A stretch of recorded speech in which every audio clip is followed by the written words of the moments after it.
அதனால தேவனுடைய சாயலில் உண்டாக்கப்பட்ட மனுஷனா இருந்தாலும் இப்போ விழுந்து போன நிலையில் இருக்கிறதுனால எண்ணங்கள்லாம் ரொம்ப தாழ்வாக இருக்குது. அதான் சொல்கிறாரு, உங்களுடைய நினைவுகள் என்னுடைய நினைவுகள் அல்ல, உங்களுடைய வழிகள் என்னுடைய வழிகளும் அல்ல. வானத்துக்கும் பூமிக்கும் எவ்வளோ உயரமோ அவ்வளோ உயரமாக என்னுடைய வழிகள் இருக்கிறது, என்னுடைய நினைவுகள் இருக்கிறது என்றார்.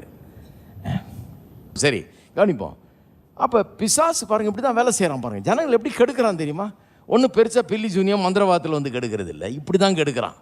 புத்தியை கெடுத்துட்றான் பாருங்க. இது ஆடம்பரம், அது உனக்கு வேணாம், அது உனக்கு நல்லதில்லை, இது ரொம்ப டூ மச்சு, இது உனக்கு அது வேணாம், இது வேணாம், இப்படி இருந்துக்கோ, அப்படி இருந்துக்கோ, நீ ரொம்ப இப்படியே இருந்துக்கோ, நீ தாழ்மையிலேயே இருந்துக்கோ, வெறும் ரப்பர் செருப்பு தான், அது தவிர வேறு போடாத.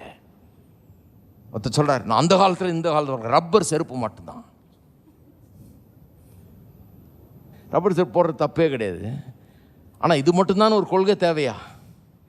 ஹலோ, அப்படிப்பட்ட கொள்கையெல்லாம் தேவையே கிடையாது. காலகாலத்துக்கு அது வேறு வேறு மாதிரி வந்துக்கிட்டு இருக்குது. ஷூலாம் நல்லதாக வாங்கி போட்டுக்க வேண்டியது தானே. எது நல்லதோ நமக்கு அது செஞ்சுக்க வேண்டியதுதான். சரி, அப்போ பாருங்கள், பிசாசு இப்படி தான் வர்றான் பாருங்கள். ஜனங்களை வந்து தேவனுடைய எண்ணத்திலேருந்து திருப்பி ரொம்ப கீழ்த்தரமான எண்ணங்களுக்கு கொண்டு போய் அது வேணாம் இது வேணாம்னு சொல்லி இப்படியே கெடுத்து கொண்டு போகிறது தான் இருக்கான்.